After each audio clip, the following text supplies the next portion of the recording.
Why earning more doesn't make you happier. This is known as Easterlin's paradox. It was discovered that during the period of the highest economic growth rates of the US, no significant upward change in happiness, or in academic terms, subjective well being, were found. This was according to collected data. Why is that? Shouldn't increasing purchasing power, the ability to buy, improve your ability to find pleasure? That's the justification of neoclassical economics' requirement of constant growth hinges on. For economists to justify the need for a positive growth rate, happiness needs to increase with wage increases.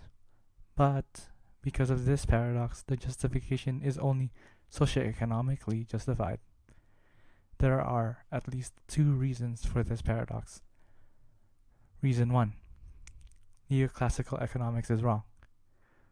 Buying more of good or service X or Y doesn't increase utility. That's economic speak for happiness. This seems unintuitive, right? But think about it.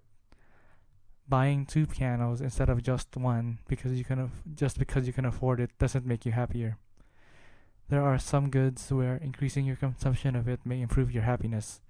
For example, at low absolute levels of purchasing power, if you're poor, earning more affords you to buy more necessities. But if you make ends meet, more of everything is just wasteful. If you buy more food than you're used to eating, you'll throw more food than you usually do. Reason 2. There is more to life than the consumption of goods and services. Think of the time it takes to create something like artwork or playing a musical piece. That time doesn't come back, and to some provides pleasure in crafting and in consuming.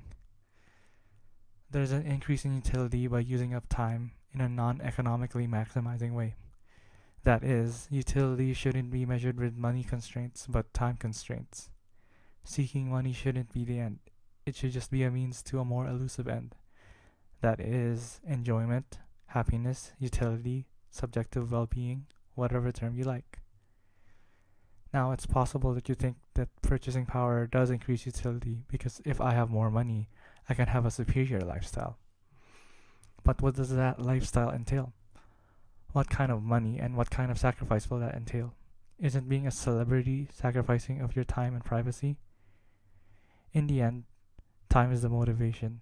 Spending your time the way you want, having the time to live the way you want is the spirit of true happiness.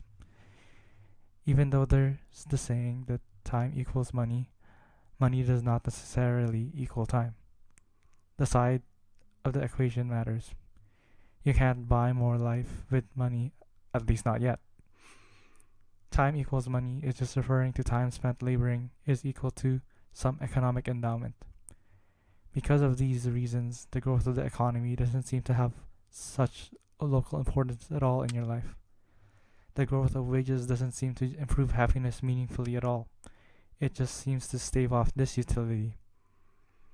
Whatever the reason, however, it just means that you should take your monetary expectations outside of your happiness expectations, given you can make your ends meet.